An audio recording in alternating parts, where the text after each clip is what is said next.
So, personally, I would like to thank everyone for joining morning prayer every day. Kasi alam po namin na talagang naiintindihan nyo na kung ano po yung priority natin every morning. Tama? So, kung every morning ikaw, personally, alam mo na sumasali ka dito sa morning prayer natin, alam mo na talaga kung ano yung priority mo. That prayer is your priority. Amen? So, palakpakan mo naman ang sarili mo. Amen? For being an overcomer. Yes. Na-overcome mo na yung pagtayo sa bed mo during 6:30, 6 o'clock. Kung dati hirap ka na, so ngayon talagang na-overcome na at nakakasali ka na sa ating morning prayer every day. Alright? So today we're gonna talk about that prayer. Kung alam na natin yung priority natin is prayer, pero ano nga ba yung priority ng prayer? Are you with me? So, we're gonna go to the word in 1 Thessalonians 5. If you have a Bible, please do open your Bible in 1 Thessalonians 5, verse 16.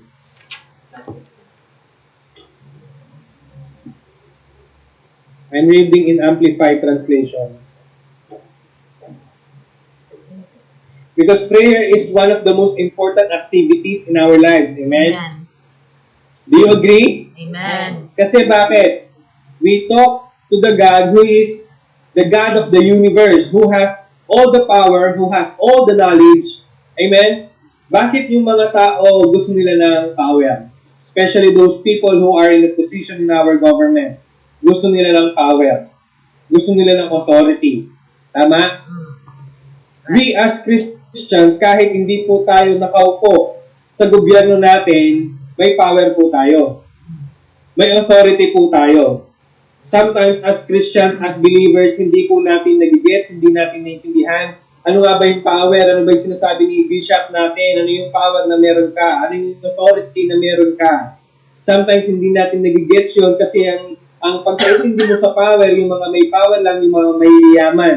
Ang may power lang, ang may authority lang, yung mga nasa gobyerno. Did you know that you, as a believer, as Christians, that you have that Holy Spirit, you have that power as well. You have that authority. And even, yung mga nasa gobyerno kasi, yung mga authority nila, yung power nila sa mga tao lamang. Tayo, as Christians, as believers, yung power natin, hindi lamang sa mga tao, kundi pati sa mga spirito na nandito sa mundo. You have that authority over that devil. Amen. Amen? You have that power over your situations. You can change the atmosphere kung anong meron ka. You can change the atmosphere kung saan ka pupunta. Amen? You can command your angels. Kahit ano pa yung i-command mo sa kanila, they will, alam mo yun, susundan ka nila. Amen. And that is the power, the authority na meron ka. Okay, you don't have to compare your power, your authority to any government or politicians or any billionaires people.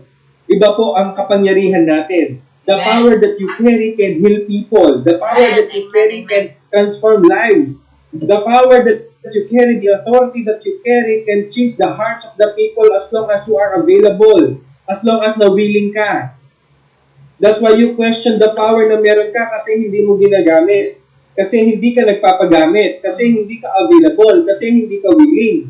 Kaya dumarating ka dun sa point na question mo yung ano nga ba yung merong power? Ano yung meron na, anong power na meron ako? Kaya sometimes when Bishop release those words, sometimes hindi natin napipick up kasi ikaw mismo hindi ready yung puso mo or hindi mo inaalaw yung puso mo na magpagamit sa Lord.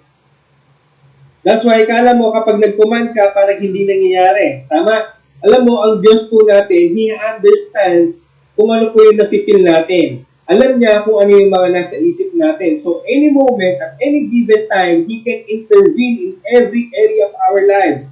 Kaya suddenly, parang sa buhay natin, when we got born again, parang akala mo, parang nahinto yung kwento mo. Hindi ba? Hindi mo alam, nag-intervene na si Lord para ayusin niya yung buhay mo. Para ayusin niya yung puso mo, ayusin niya yung family mo. Because He is faithful. He is so loving God. Okay, mahal niya po tayo. That's why, pag ikaw naintindihan mo as a believer, okay, as a Christian, naintindihan mo ano yung gaano ka powerful yung prayer life natin. Dito pag-uusapan natin, ano nga ba yung priority ng prayer natin? Nandiyan na ba kayo in 1 Thessalonians 5? in 16, sabi niya, be happy in your faith and rejoice and be glad-hearted continually, always. Everybody say always. Always. In short, rejoice always. Rejoice always in other translations, tama? Right. Rejoice always. So, ibig sabihin po ng always, ano ibig sabihin ng always? Palagay All mo, the baka time. iba yung pagkaintindi ng always mo sa always ko. Ang always po, hindi kapag may pangangailangan ka lamang, doon ka lang nagre-rejoice. Amen. Ang always po, hindi po kapag masaya ka lamang. Tama? Ang always po, hindi kapag nakapag-close deal ka lamang. Hindi kapag nakapag-share ka lamang. Are you with me? Tama. Rejoice always, ibig sabihin, lagi, all the time. Pani-pani. Even bad times. Even hindi na-close yung deal. Hindi, kahit masama, parang feeling mo masama yung araw mo, you have a bad day, okay? Rejoice always. Yes. Dahil yun po ang sinasabi ni ano dito, ni Paul dito no sinulat niya ito sa mga para sa mga believers, okay? Ano nga ba ibig sabihin ng tuloy natin in verse 17, pray without be ceasing. unceasing in prayer. Verse 18, thank God in everything, no matter what the circumstances be thankful and give thanks. Amen. For this is the will of God for you who are in Christ. How many of you who are in Christ? Amen. Amen. Para sa iyo to. For this is the will of God for you who are in Christ Jesus, the revealer and mediator of that will. So, ibig sabihin, we have to pray unceasingly. Ano ibig sabihin ng unceasingly? Unceasingly, ibig sabihin, hindi po nagpipray lamang tayo during ngayon, morning prayer, 7 o'clock. You can pray even after this one. Even after this morning prayer. You can pray sa bahay mo. You can pray in the morning that you can ask God for the wisdom, for the strength, for the comfort, for the guidance kung saan lalakaran mo. Okay? Even sometimes kapag magtitest ka, you can pray for the wisdom. Kapag minsan may lakad ka, pupunta ka sa ganitong lugar, you can pray and declare favor, protection. Okay? And in the afternoon, we have a transaction na mangyayari, you can pray for the smooth transaction. So, ibig sabihin, when we pray, pwede talagang unceasing. Okay? Walang hinto. You can pray at all times at yun po ang privilege natin as a Christian. Amen. You can pray at any times. Hindi po katulad ng ibang relihiyon na talagang may oras lamang silang manalangin. I've been with those people who are Muslims na talagang nananalangin lang sila every may oras sila may umaga, may hapon, ganun yung pag-pray nila. Talagang right on time. Kung may mga 10 o'clock, may 3 o'clock, depende kasi may sinusundan silang oras. No? Sino yung mga dating Muslim sa inyo? Okay, siguro naiintindihan yung sinasabi ko. May mga oras silang sinusundan and they were so on time na hindi sila nalilate. Pero after that, hindi sila pwede mag-pray. Kasi may oras nga silang sinusundan. Right. And by the afternoon, kahit gaano ka-busy ang restaurant namin noon, hihinto sila just to pray. Right. Maghubad sila ng mga sapatos nila, maghugas sila ng mga kamay nila just to pray. Okay? At may sinusundan silang position. North, East, South, West, may sinusundan silang position. So, as Christians, as believers, hindi po natin kailangan humanap ng position mo kasi pinosisyon ka na ni Lord. Yeah. Okay? Hindi mo kailangan maghintay ng oras para manalangin, para tumawag sa Diyos. Dahil on the cross, Jesus died for us to give us access to the Father. That's why when we pray, you don't have to wait for the time, the exact time, 10:31, 10:41, 10:45, and by the afternoon, dapat 3:25. No. You have been given the access to the Father through Jesus Christ so that anytime, any moment, you can call to our Father. You can call Him Abba Father. You can reach out to Him any moment at any given time. That's why yun po ang privilege natin as Christians, as believers, okay, na pwede po natin gamitin.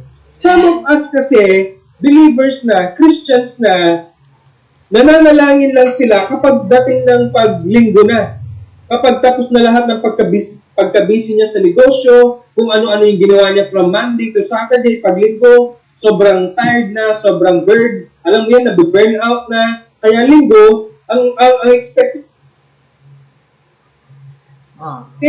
magpapasalamat, pero they don't even know, Okay, na talagang may opportunity ka as Christians, as believers, na lumapit kay sa Diyos at any given time. Kasi at any given time, may nangangailangan kong panalangin. Right.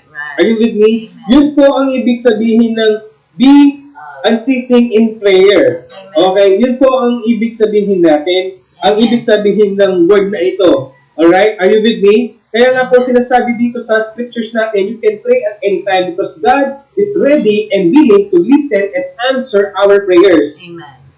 Are you with me? Amen. Okay? Wala pong surprise kay Lord na kung ikaw nagpipray ka ng bagong bahay. Hindi po surprise kay Lord kung ikaw nagpipray ka ng bagong sasakyan. Hindi po surprise kay Lord kung ikaw naghihingi ka ng healing para sa katawan mo, para sa pamilya mo na may sakit, para sa kamag-anak mo na nasa hospital ngayong oras na ito. Okay? 2,000 years ago, Jesus died on the cross for us.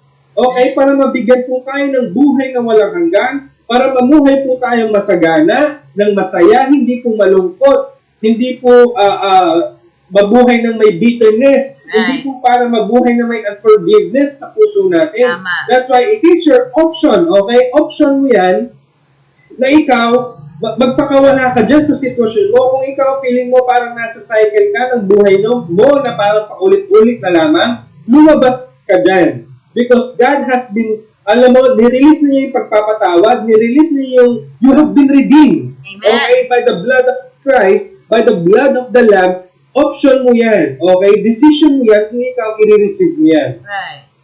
Hindi po tayo ginawang robot ni Lord para Tama. siyang mamili para sa atin. Tama. Are you with me? Amen. Kaya nga tinuruan po tayong manalangin. Kaya tinuruan po tayong mag-receive. Amen. Tinuruan po tayo paano mag-prepare para po tayo mag-mature lalo, maging mag-grow po tayo lalo sa buhay natin. Kasi sabi nga ni Bishop, hindi po tayo pwedeng manatili na lamang na puro gatas na lamang ang kinakain o iniinom natin. Hindi ka po lalaki o mag-grow doon. Kaya kailangan as Christians, as believer, yung iba, sabi nga ni Bishop, 20 years ng Kristiyano, pero parang paulit-ulit yung cycle, hindi nag-grow, hindi nagmamature. Kasi bakit? Puro gatas ang kinakain. Tama. Hindi nagmamature kasi hindi ginagawa yung trabaho as Christians, as believers. Okay? They do not believe those prayers na talagang pinag-pray nila. Minsan talaga nagpipray tayo crazy prayers, tama? Because we have a crazy faith. Because we have a crazy God. Okay? Even those impossible things na talagang pinag-pray natin, nangyayari, naging posible. Are you with me? Kasi we have that God that who understands everything, who has everything, all the power, all the knowledge, all the wisdom na kailangan po natin. Right. All we have to do is do our part. May nakausap nga ako, siguro 2 days ago, ang sabi niya, siguro talagang pinrepare ako ni Lord dito sa panahon na ito para ako mag-isip ako lalo. Kasi last year talagang nag-crave ako ng salitahan ni Lord pero hindi ako nasasatisfy. Kaya siguro dinala ako ni Lord dito sa church na ito. You know what? Talagang hindi ka masasatisfy kung gatas lang ang kinakain mo. Tama. Kaya kung medyo steak na yung kinakain mo, kung meat na yung kinakain mo, mag-adjust ka. Minsan talaga hindi mo naintindihan pero yung spirito mo, nire-receive na niya yan. Okay, you just have to allow yourself, your spirit, to receive that word. Kahit minsan hindi mo naintindihan, ask God, Lord, okay, open my understanding so that I can receive this revelation. Okay, every day read the Word of God. Every day talk to God. Every day meditate the Word of God. You know what? Papaano na na-renew yung kaisipan ko? Papaano na-renew yung kaisipan ko from negative? Ako kasi negative akong tao nun eh. When I was unbeliever, negative ako, nega. Okay? Nega ako. Tapos, ang dami kong bisyo, papaano na-renew yung kaisipan ko, yung puso ko? Hindi lang alam mo yan, hindi lang every Sunday nag-a-attend ako. Nag-decide ako na magbasa ako ng Word of God every day. Alam mo, pag-gising ko ng umaga noon, nagbabasa ako ng Word of God, nakikinig ako ng sermons through YouTube, okay? Then, every Sunday, nag-church ako. Then, nag-decide ako na basahin ko yung Word of God every day. Alam mo, pag on the way ako doon sa trabaho ko noon, sa Singapore, from paglabas ko ng bahay namin, papunta doon sa trabaho namin, siguro mga 30 to 45 minutes ang biyahe sa MRT. Nagbabasa ako ng Word of God, naka-headset lang ako, just listening to the worship song and reading devotional. nagbabasa lang ako ng devotional. Paglabas ko ng bahay, papunta dun sa trabaho ko, nagbabasa lang ako everyday. Ganun po na rin yung kaisipan ko. So, everyday, we have to fill our minds, our hearts with the positive word, with the word of God, para po matanggal, mabaklas siya po itang pagka-negative tamo, pagka-wrong mindset natin, okay, pagka, alam mo yun, yung mga kaisipan na carnality, okay, matatanggal po yan by the power of the Holy Word. Okay, that's why we have this privilege of this prayer na anytime you can ask God, you can talk to God. Because some people, they have this true or false prayer. True prayers, false prayer. Ano nga ba yung true prayers? May difference po kasi yan. True prayers is that when you pray, you know that you are a child of God. Tinanggap mo si Jesus as your personal Lord and Savior. So that from that moment, you have that access to the Father. So meaning, every time you pray, okay, it's true prayers. False prayer, the difference between the false prayer is that you pray, pero si Lord hindi siya nakikinig sa'yo because you don't have that access. Right, You didn't receive that Jesus as your Lord and Savior. So kaya, ibig sabihin, when you confess and when you accept Jesus Christ as your Lord and Savior, you have been created as new. Remember 2 Corinthians 5:17? Yes. All things have passed away and all things have become new. Ibig sabihin, everything has been brand new. Amen. Lahat. Pag-uugali mo, pag-iisip mo, puso mo, gawain mo, okay? Pati magiging surroundings mo, magbabago po lahat yan. Right. Kasi bakit? Kapag si Lord, kinreate niya yung bago, hindi lamang yung bago na parang second hand. It is brand new. Yeah. Kapag brand new, nakabili ka na ba ng gamit na brand new? Oo naman. Right. Anong difference ng brand new sa second hand, sa gabit na? Kapag gabit na, parang wala kang trust. Nawawala yung trust mo, tama? Isang pagdudan may pagpisalwanan mo. Ay isang kanan may, pag detective yun. Tama? Sometimes, ganun po yung nangyayari sa atin. We blame people, we sometimes blame God kung ano yung nangyayari sa atin.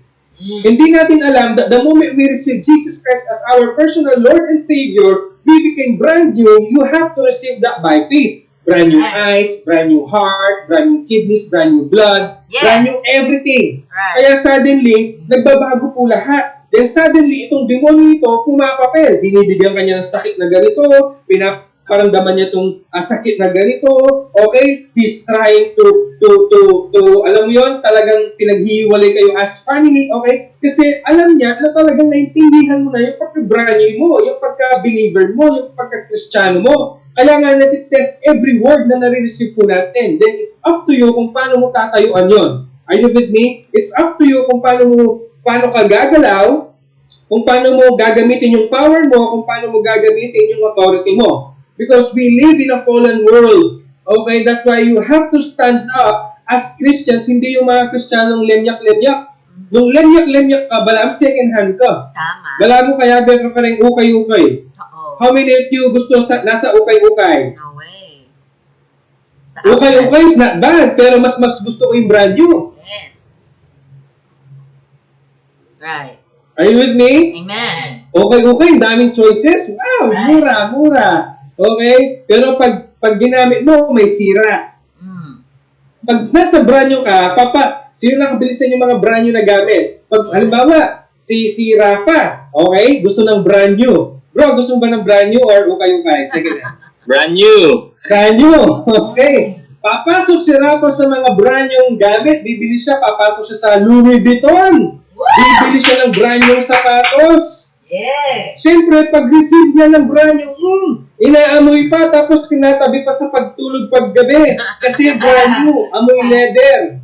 Right. Pero kapag second hand yan, wala kang pakialam. Kahit saan nilalagay mo. Minsan nawawala, hindi mo man alam. Pero kapag brand new, talagang todo alaga ka. And it's the same thing with you. Kapag ikaw, naging new creation ka, kinreate ka ni Lord as new creation, okay? Kasi galing ka sa Kanya, aalagaan ka niya. Amen. Kasi sa Kanya ka. Yeah. Yung amoy mo, mabango, hindi katulad ng pag-amoy mo dati, mabaho. Kasi you have been created as new. Right. Are you with me? Amen. Mama o kang ledet, o makana niya kabang Louis Vuitton, makanta niya kabang in Diyos na talagang patsabinaw na ka. Okay? Babanglo ka, kayang presensya. Amen. Are you with me? Kaya nga, all you have to do is use your power, the knowledge that has been given unto you, the authority that has been given unto you, all you have to do is move. Kaya yun po yung sinasabi ni Bishop natin. Labas po tayo sa mga comfort zone natin. Kung wala kang time mag-disciple, ngayon pala, mag-decide ka, mag-disciple ka na. Kung wala kang dinidisciple, bigyan kita. Madami pong tao na kailangan po ang discipleship. Kung hindi po nadi-disciple yan, wala pong pinagkaiba sa mga Kristiyanong second hand. Amen. Are you with me? Bishop is already teaching us, discipling us, okay, as a strong believer Christians, that they can use that power, that they can use their authority at any given time, at any moment. Yung hindi kinakahiya yung salita ng Diyos, yung hindi nahihiyang nag-pray kahit nasa mall, yung hindi nahihiyang mag-share ng gospel sa mga boss, alam po, yun po yung opportunity natin. Kinreate po tayo ni Lord para hindi po mahiya na lamang. Okay, kinreate po tayo ni Lord para maging bold po tayo. Para maging confident po tayo sa ginagawa natin sa mga buhay-buhay natin. Kapag naghihingi tayo ng blessing kay Lord, napaka-bold natin, wala kang marinig. Tama? Pero kapag may pinapagawa si Lord sa atin, wala mo mga sa likod, mga lamukot ka. Sasalikot ka pag pinapagawa ni Lord. Okay? Sometimes, okay, as believer, as Christians, kapag tinanggap mo si Lord, as your personal Lord and Savior, si Jesus, you have that access, tama?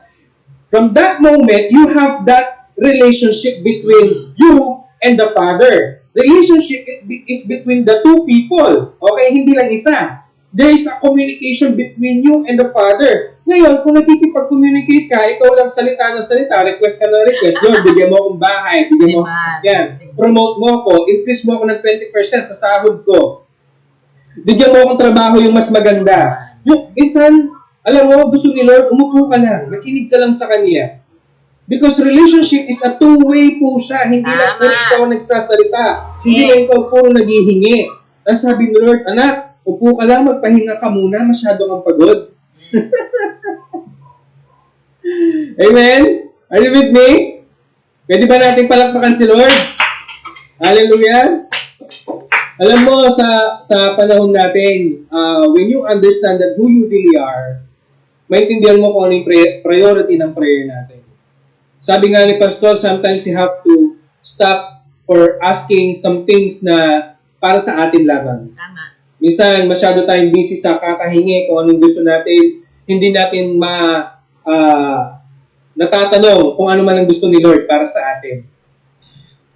Minsan, mali yung prayer natin eh. Lord, bigyan mo akong ganito, bigyan mo akong ganito. Sabi nga ng Bible, He has blessed us with all spiritual blessings. You are already blessed the moment you have been born again. Amen. All you have to do is to be used by God so that you can be a blessing to the other people. Being a blessing to the other people is not just about being, alam mo yun, sa pera-pera lamang. Okay? Being a blessing to the other people so that you can have time to pray for them. You have time to disciple them. You have time to give your life to them. Okay? Kaya nga, napaka-importante po as a Christian, as believer, hindi po tayo pwedeng, alam mo yon, nakaupo lang tayo sa comfort zone natin.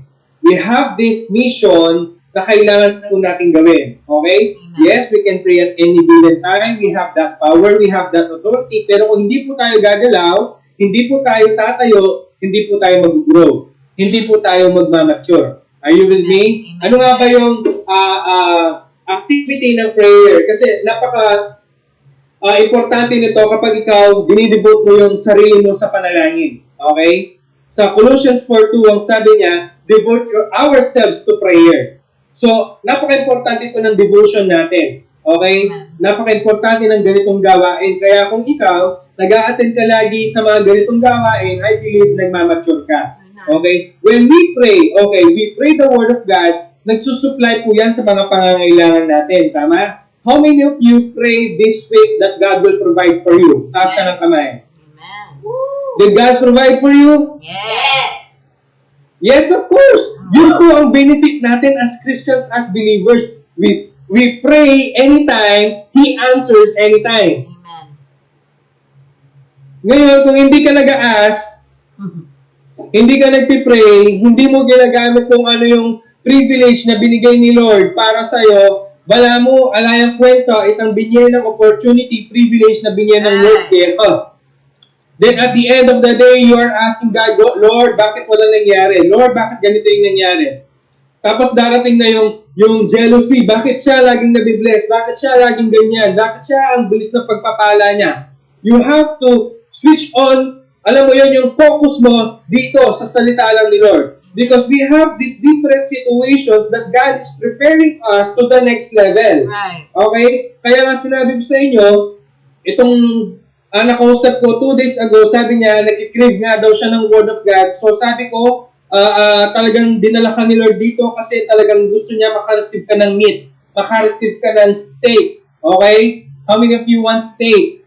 Amen. Sarap ng steak. Ano? Amen. Steak. Tapos may sauce pa yan. Woo! Tama? So doon, nag-grow ka lalo. Sisias ka lalo. Lalo kang mag-mature, lalo kang mag-grow. Okay, so every time you pray, when you ask God for the provision, He provides. When you ask God to comfort you at all times, He comfort you at all times. So He is our God na talagang sumasagot sa mga panalangin natin. You don't have to wait for your pastor, okay, to your leader na, pag-pray mo ako, pag-pray mo yung nanay ko, ganito, ganyan.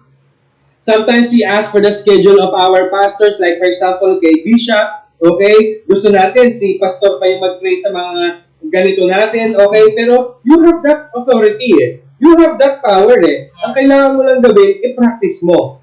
Okay? I-practice mo yun. Kasi may relationship ka sa ating Diyos, yung prayer mo, yan yung channel, okay, para lalo mag-build yung relationship mo sa Kanya. Ngayon, kung di ka nananalangin, hindi mo kinakausap ang Diyos, wala ka relationship sa Kanya. Right. Wala may kipag-break na ka. Are you with me? Every time, talagang natitempt ka din, si Lord, ini-strengthen niya tayo. Okay? Kasi the moment na naging Kristiyano ka, the moment na naging born again ka, it doesn't mean na perfect na yung buhay mo. Right. You have been made perfect in Christ Jesus. Amen. Walang perfect na Kristiyano. That's why sometimes may mga problema dumarating, pero yung mga situations na yun, yung mga problema yun, may tinuturo po si Lord sa atin para lalo po tayo mag-mature, para lalo po tayo mag-prepare dun sa next level. Like for example, years ago, sinasabi ko, nagigising akong 4 o'clock in the morning. Then after nun, pagkapunta na ako sa trabaho, nagbabasa lang ng Word of God. So, hindi ko alam na piniprepare na pala ako ni Lord noong panahon na yun na wala akong idea na ngayon nakaupo ako sa harapan ninyo nagsishare ng Word of God. So some of you have those situations that you don't have to complain. You just have to allow God na i-accept mo na lang yung sitwasyon mo na magmamature ka dyan, mag-grow ka dyan, magagamit yung opportunity mo as a believer, as Christians, na magagamit mo yung power ni Lord na binigay niya sa'yo. Okay? Are you with me? Amen. Nung si Paul, ang dami niyang nangyari sa buhay niya, sinong tinatawag niya? Ano yung ginagawa niya? He always depends on God. Right. Tama? He always uses His authority. He always uses the Word. Kung ano yung binigay ng instruction sa kanya.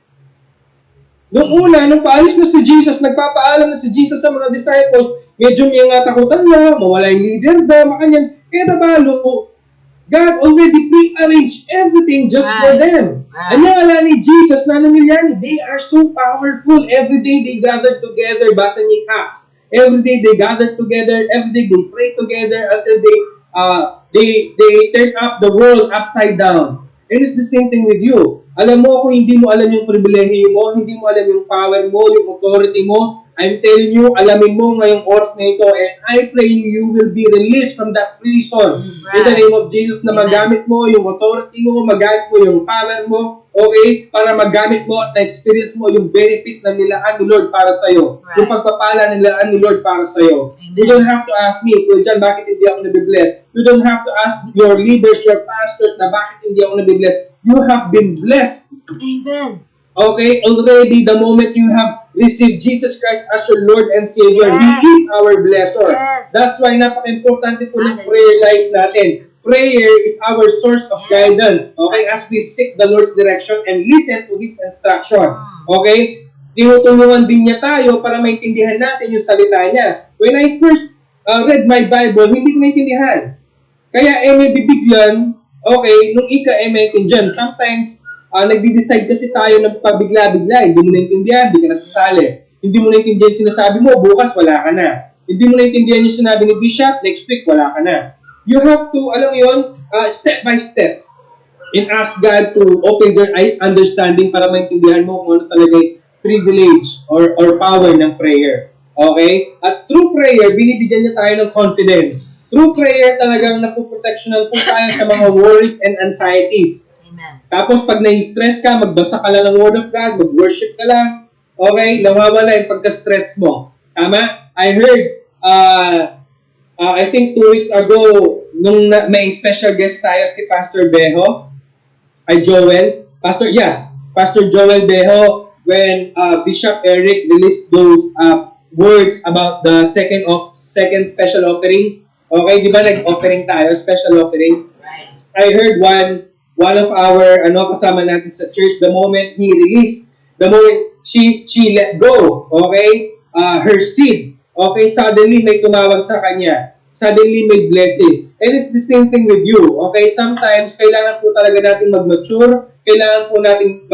mag-grow, especially those areas na kung saan ka nahihirapan. Kung saan tayo nahihirapan, doon po tayo minamature ni Lord. Doon po tayo ini-stretch ni Lord para lalo ka mag-grow, para lalo ka mag-mature, para lalo mag-experience yung blessing, yung pagpapala na binigay ni Lord para sa'yo. Amen. Okay? Suddenly, maya-maya, matas ka or medyo matas ka, high blood pressure, balo, atin na palang pagawa, Lord, natin kang amit at tao na matas siya naman pala blood pressure. Right. So suddenly, ating kang pwedeng opportunity na pwede na pag-pray. Tama. Are you with me? Kaya nga minsan yung mga tinuturo sa atin po ni Bishop, we just have to do something for them para mag-come alive po sila. Sa mga nasa sales dito, kung wala ka pang sales, maghanap ka ng mga tao na wala pang benta, pag-pray mo sila, na magkabenta sila. I'm telling you, suddenly magkakabenta ka.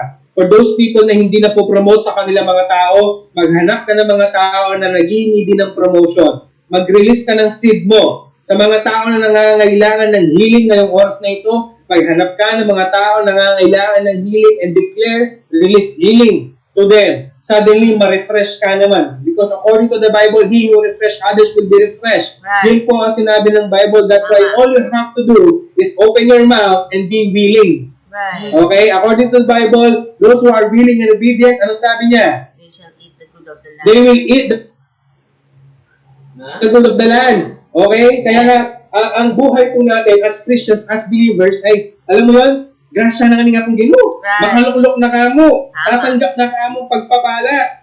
Amen. Are you with me? Amen. Mag-receive na kamo. Suddenly, ay bigla may close din. Ay bigla may galing niya. Ay bigla may ka family reconciliation. Ay bigla may ka family salvation. Yes. Okay? That's Same thing na right. kinukwento ni Tita Lala kanina. So, every time, okay, lahat po tayo kasi may kanya-kanya tayong situation. Okay? At may kanya-kanya po tayong preparation. Kung ikaw may sitwasyon ka na talagang hindi mo maintindihan bakit ka andun sa sitwasyon na yon, allow God to move, okay, sa buhay mo. I-allow mo yung opportunity na yon, na gagalaw si Lord sa buhay mo. Opportunity yon na mag-grow ka doon sa sitwasyon na yon. Okay, like for example, kapag may sa real estate, may mga deals kami. In real estate, may mga kanya-kanya pong process, may mga kanya-kanyang deal. So may deal dito sa dati may deal ako, may one deal ako na hindi ko siya alam i-process. Okay? So hindi ko alam kung paano siya i-process. Alam mo, I just asked God, sabi ko, Lord, baka nanyini, kaya balong i-process. Alam mo ano nangyari? Suddenly may lumapit sa akin na same process na hindi ko naintindihan, lumapit siya sa akin, tinuro na lang bigla kung paano yung process. Alam mo, if you will allow God in every time, in everything that you do, He will help you. Right.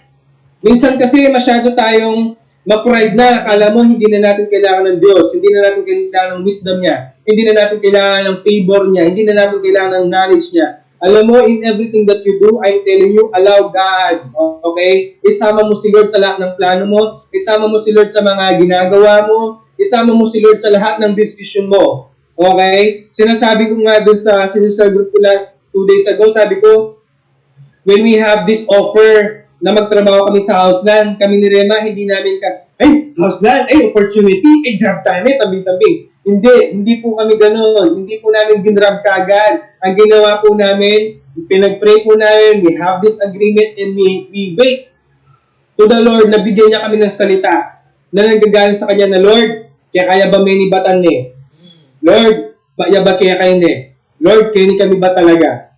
Okay? Before you make that decision, okay, allow God. Isama mo si Lord. Para hindi ka magkamali, para hindi mo blame si Lord in the end.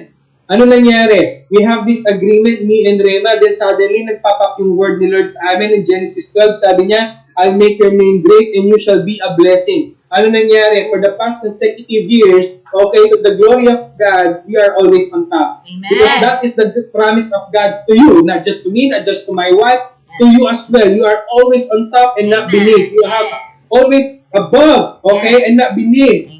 Okay? Top, not to the bottom. Okay? Right. Because you have been created as new creations, then therefore may access ka para mapunta dun sa taas. Tama. You have been defeated all the time, all those years, like katalunan. Okay? Oh, yes. Allow God to move in your life. Okay? Amen. Ikaw mismo, gumalaw ka din, okay, para may mangyari. I-allow mo si Lord sa mga decisions mo, i-allow mo si Lord sa marriage nyo, sa pagka-single mo, okay, sa pagka-single parent mo, sa mga anak mo, i-allow mo si Lord para hindi ka nahihirapan.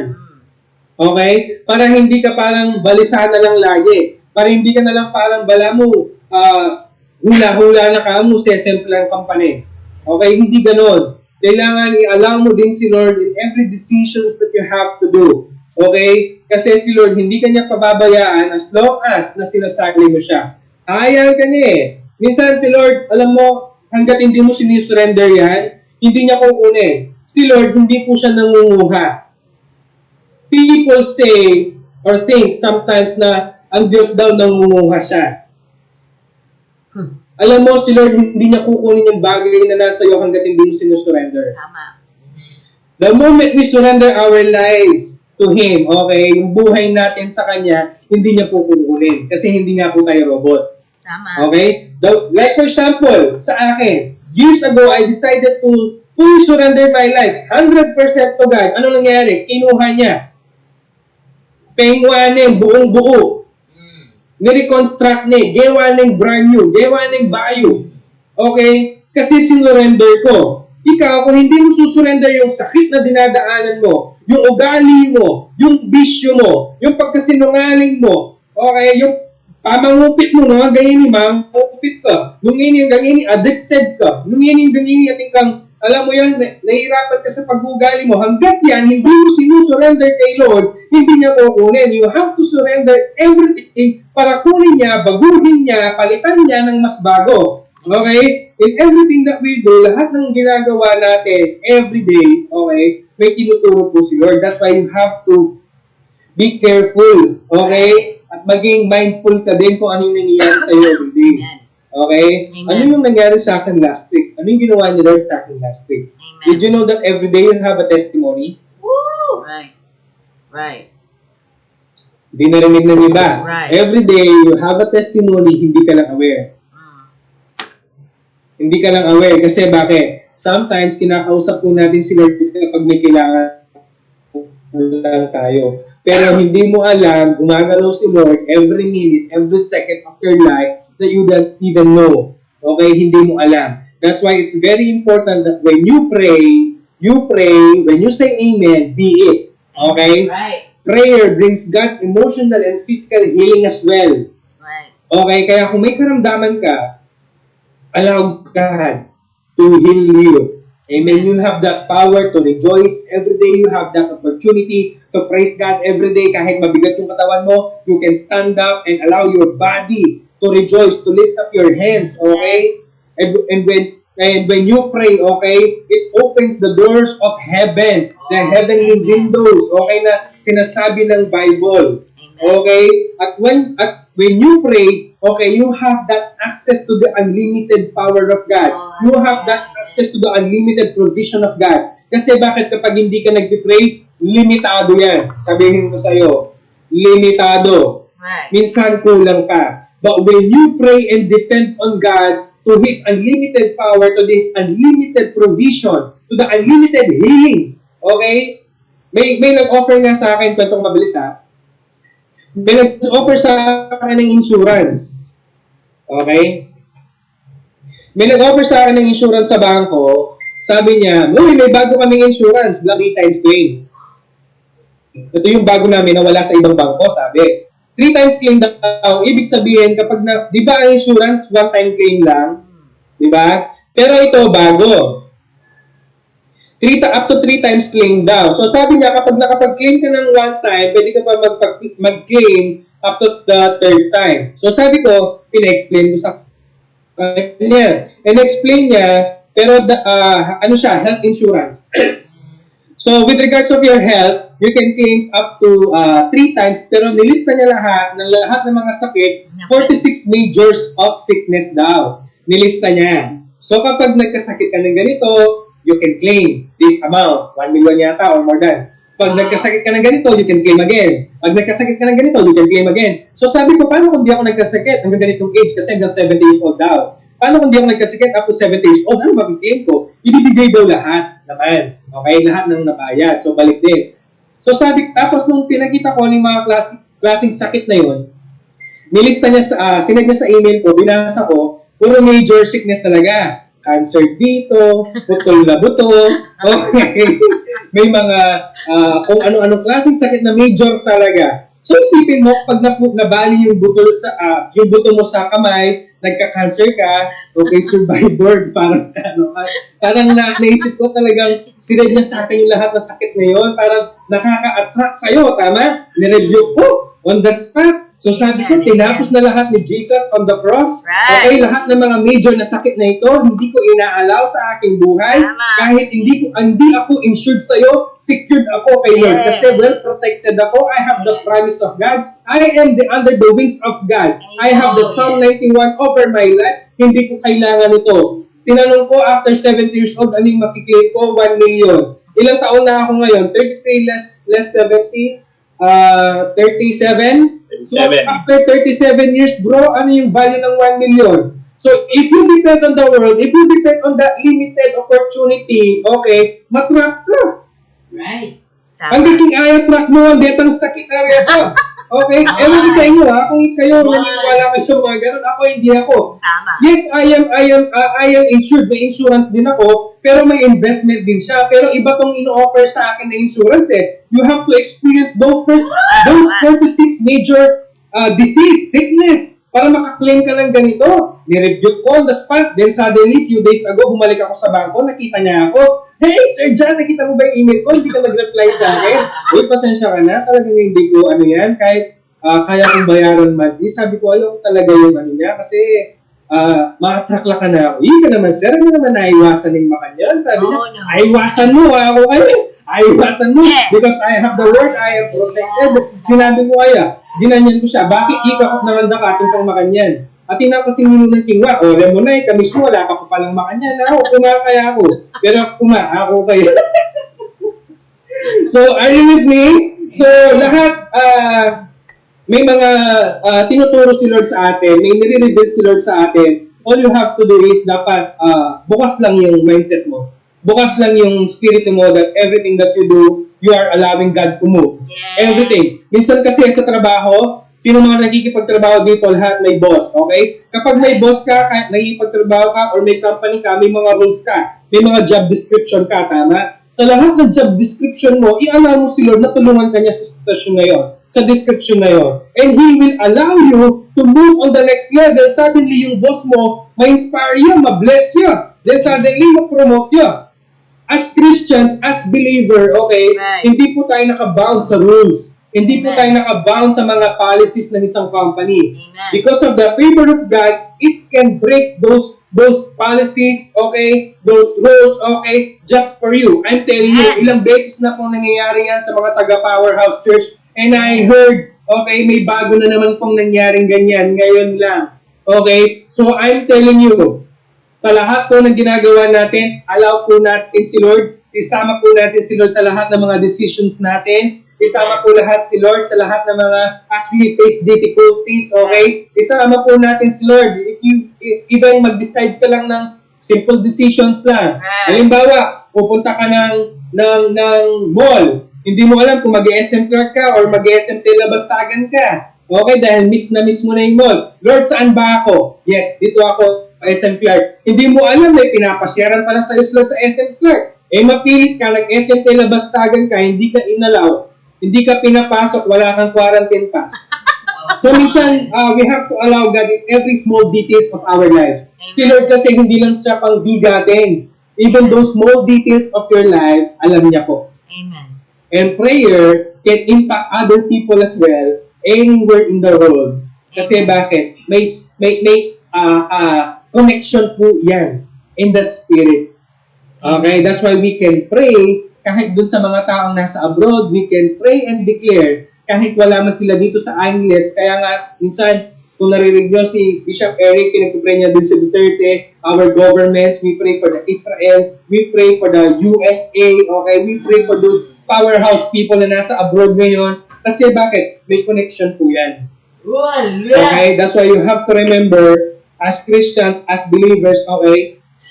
Wag mong kalimutan yung connection mo kay Lord.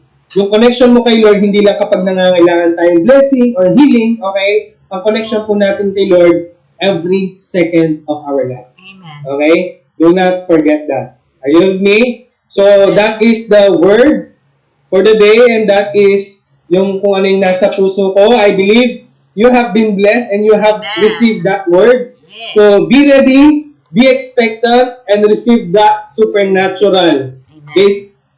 This day, this coming week, next month. Yeah. Okay? November na po. Magpasko na. Yes. Merry Christmas. Hallelujah. Hallelujah. Mga naghingi ng mga pamasko dyan. Kaway-kaway. Shout out. Sa mga naghingi 30th month bonus. Shout out sa kanila. Okay?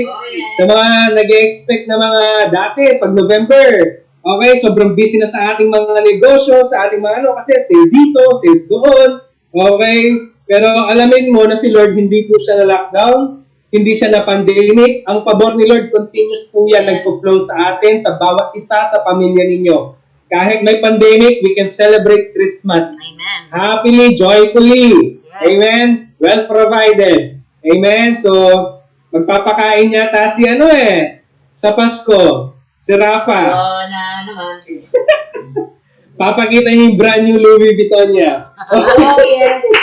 So, God bless Powerhouse Church. I pray that you have been blessed and receive that word and meditate that word. Okay? And kung may nag-record man ito, meditate every day. And be ready. Tomorrow is another day. Be expectant. Get ready. And receive another word for tomorrow. Amen. Bless tamo every day yung word. Yes, amen. Hallelujah. So, let's pray. Palakpakan naman natin si Lord. Papurihin natin siya and say, Hallelujah! Hallelujah. Hallelujah! Hallelujah! Wait lang. Yung iba, nakita ko. Hallelujah. Medyo, kino-condition pa Okay. Tumayo ka. Okay, taas mo yung kamay mo para naman pahagit yung kilikili mo. Okay? Mag-rejoice ka and say, Hallelujah! Hallelujah. Praise God! Hallelujah! Para mawala yung kabigatan mo, para mawala yung stress mo. Okay? Hallelujah! Lift up your hands, Heavenly Father. We thank you, Lord God. We rejoice right now because we are believing, Lord God, that you are already moving on our behalf. Lord, maraming salamat sa opportunity na ito that as we gather together and we agree together, we are believing that you are in the midst of us. And we are ready believing, Lord God, and believing, Lord God, na ito mismo gagalaw sa inyong mga tao today, starting today, Lord God. Lord, tulungan mo itong mga tao na ito if they miss that opportunity, Lord God, na kailangan na dapat tinake nila, Lord. I pray for the second time, Lord God, na matake nila. And I pray, Lord God, for those people, Lord God, na hindi sila aware, Lord God, sa inyong presensya, Panginoon. I pray right now that from this day on, they will be aware of your presence. They will be Yes, aware of the power. They will be aware of their authority, Lord Yes, God, in the Lord. name of Jesus. Yes, Lord. Thank you, Father God, for blessing this day. Thank you for the healing. I declare and decree healing for those people who are experiencing sickness and disease. We rebuke every 46 major diseases and sickness right now in the name of Jesus. We allow by the strength of Jesus, we are completely healed in Jesus' name. Lord, we continue to pray for our city. We continue to pray for our government officials, politicians, mayors, Yes, senators, Lord God. Grant them provision sustaining in the name of Jesus. We thank you, Father God. We pray for our president. Protect him, guide him, Lord God, in the name of Jesus. And we also pray, Lord God, for the Israel. Continue to bless Israel, Yes, Lord yes, God. Bless Israel. Come on, bless Israel. Bless Israel. Lord God, maraming salamat sa araw na ito sa lahat ng mga nag-pray, nag-aas ng guidance mo. Grant them, Lord God, that access, that comfort, that strength. Sa lahat ng mga na-stress, sa lahat ng mga mag-decide, Lord God, grant them that wisdom, Lord God. And I declare that all things are working together for our good, Yes, to those God. who love God and uphold according to their purpose in Jesus' name. I thank you, Lord God, for today. We declare, Lord God, that your almighty hand will continue to move Yes, to your God. people, Lord God, in the name of Jesus. We thank you, Father God, for family reconciliations, family salvations, Lord God, in the name of Jesus. And we pray for tomorrow's service, Lord God, tomorrow's celebration, that it will be another powerful, impactful, Lord God, in the name of Jesus, that these people will come tomorrow, they will receive healing, they will receive salvations, they will receive miracles, Lord God, on the spot, in the name of Jesus. Prepare mo na po, ngayong oras na ito, yung atmosphere para bukas, Lord God. Maraming salamat. Ngayong oras na ito, we receive what we ask for according to your word, Lord God. You hear the prayer of the righteous, Lord God. According to your word, your word, it will not return to you void, Lord God, but it shall accomplish, Lord God, the things that we have sent, and it shall prosper in Jesus' name. I declare and decree to your people prosperity, victory, wisdom, knowledge, power, and authority. In Jesus' name, amen and amen and amen. Hallelujah. God bless Powerhouse Church. See you again